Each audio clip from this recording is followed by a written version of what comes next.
Hello, I'm Russell. People are consistently asking me for breathing exercises for anxiety and for meditations. So I'm going to do one for you now.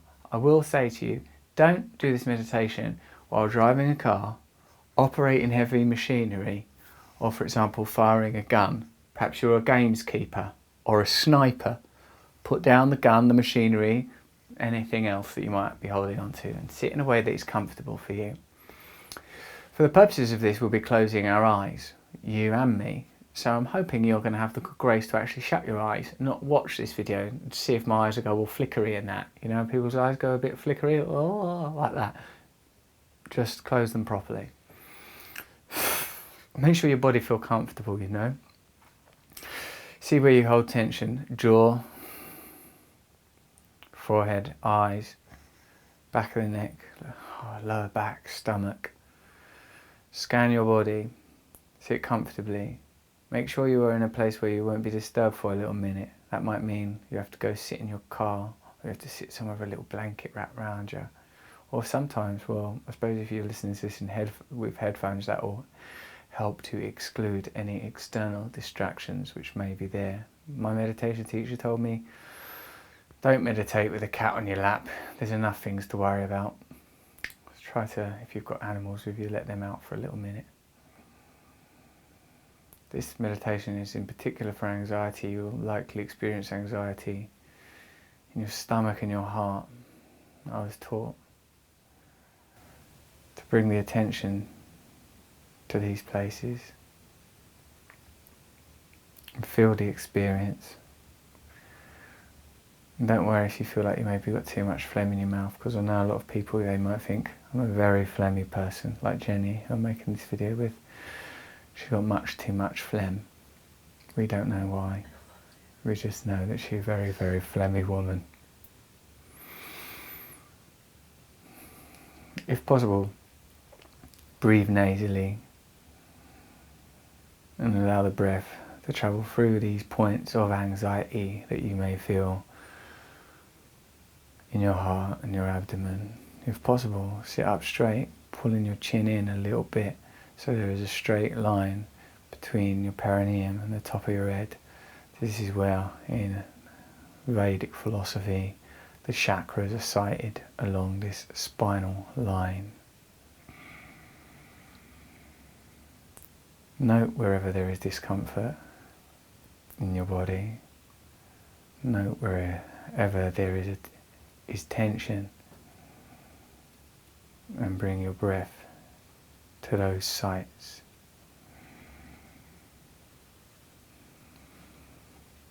If you feel tearful or sad when you begin to become more serene, you can observe that sadness in the same manner that you would observe the anxiety. On the inhalation, it is important to register that you are inhaling. Similarly, with the exhalation, register that you are breathing out. Try to note the transitional point between these breaths.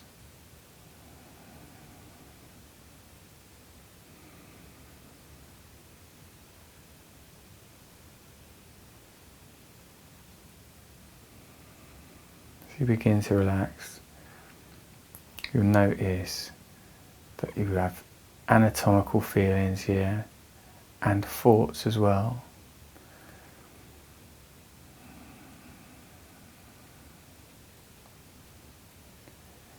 Thoughts are involuntary.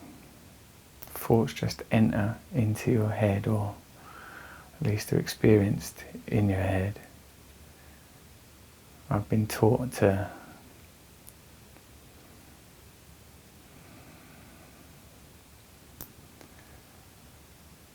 refrain from judging the thoughts, and in fact regarding the thoughts and the feelings as the first material objects that my awareness encounters, different in scale from a chair, a table, a cat, a cloud, or a car, but not different in essence.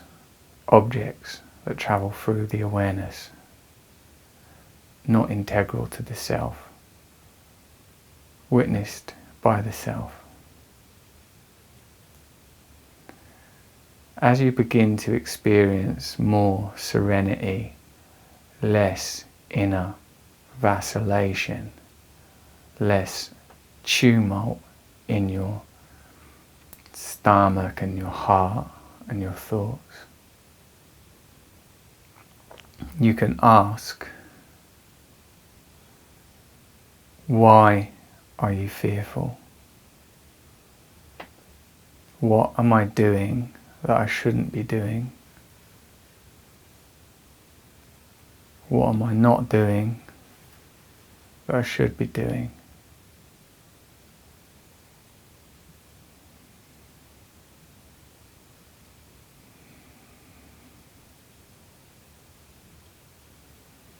You can allow your anxiety to be heard. Don't need to paper or lacquer over your anxiety with techniques as diverse and as ultimately unhelpful as eating or engaging in conflict, or more subtly, worrying.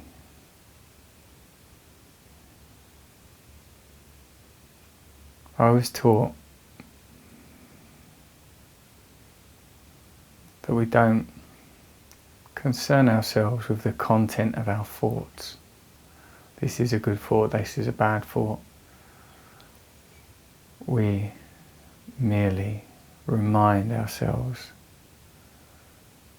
that we are more than a vessel for thoughts.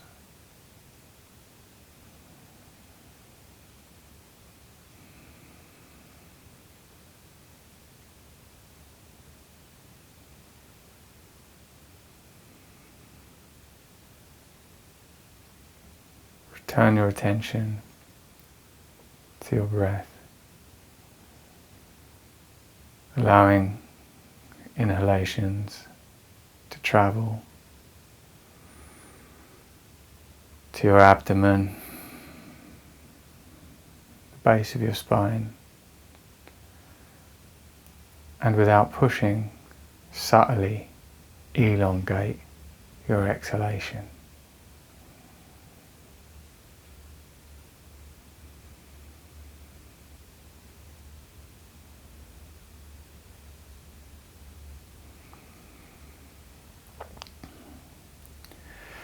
Having asked what your anxiety is allied to, we now observe any answers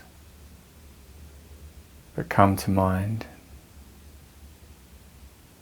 and invite our anxiety to dissipate. We bring our attention now to the presence, the full aliveness of the precise moment we are currently in.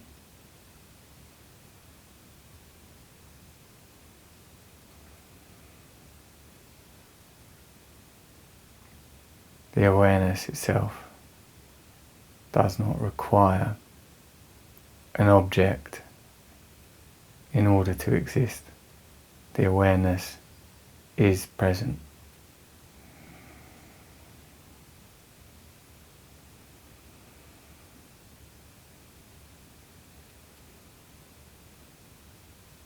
Feel the entirety of your body, inner and outer, in all extremes.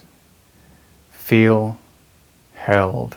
Acknowledge that within the apparent solidity of the body is more space than matter, and consider that beyond the apparent boundary of your physical form are expressions of your energy, pheromonally, for example, and in terms of magnetic emission.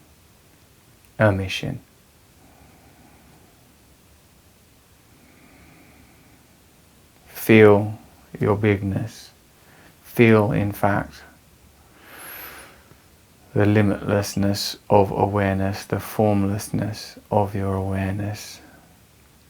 Feel that your awareness does not require your name or your identity or your circumstances or your memory in order to exist, that all these things occur within your awareness. That your memory of who you are, that your fears, that your projections, whether positive or negative, exist, of course, naturally, inevitably within the space of this awareness, that there is no objective truth about your life other than this awareness.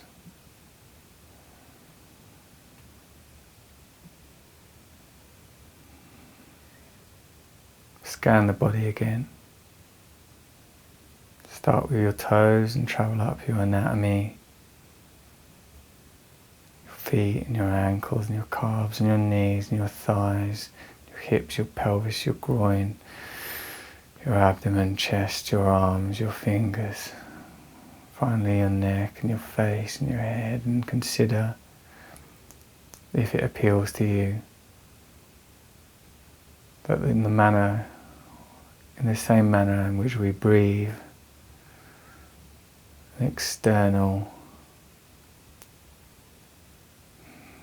externalities like oxygen enter our biosystem and become part of us. Perhaps there are subtler, less easily read energies with which we have a symbiotic relationship. Consider light moving into you and through you from directly above your head. In through the top of your head, down through your spine. Be aware that all anxiety is temporary, all fear temporary, all form temporary.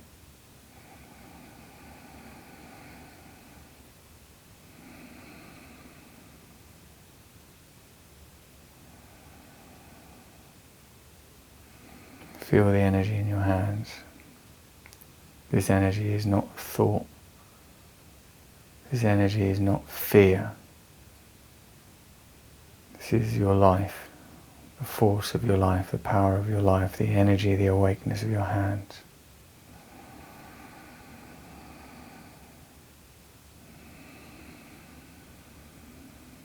See yourself held by inner and outer forces, by an inner and outer power. Consider ultimately the futility of the terms inner and outer.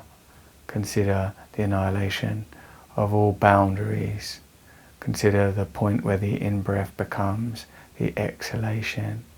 Consider the point where the molecules that form your face and your body and your skeleton blend inevitably with the molecules that surround them. Consider the connection between all things. Relax the face and the body.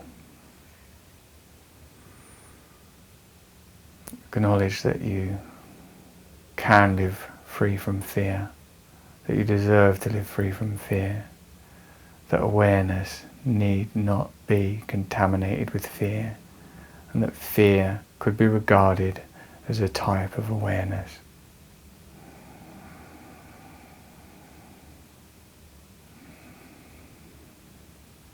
And when you're ready,